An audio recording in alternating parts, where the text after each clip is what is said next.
Good morning, good morning. Happy Monday to everyone. Today is October 9. Bilis ng araw. Ito, pasyal po tayo sa mansion ni Mary May Sadi Almario.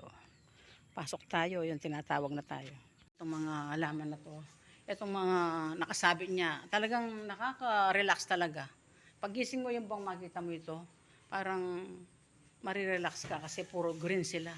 Mga fresh lahat sila. Yan o.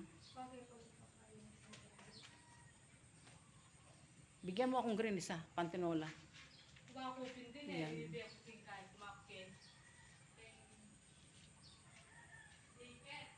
Oo. Yan. Daming mga laman. Hello baby. O yan. Ito ang naking papaya. Galing kay Mimi. Kumuha din ako ng dahon ng avocado. Ito daw napakaganda. Halimbawa, mahina ang likod mo or marami siyang gamot. Maraming ginagamot ng dahon ng avocado. Kaya pumitas din ako dahil may naglalaga akong ganito. Ilalagyan ko siya ng avocado, guyabano, lemongrass, at saka pandan mabango, at saka pandan na may tinik.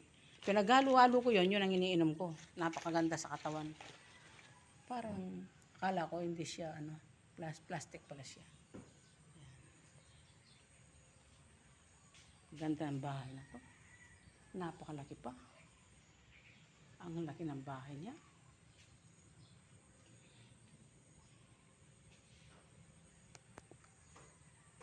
Maganda pa ang tanawin sa likod, oh.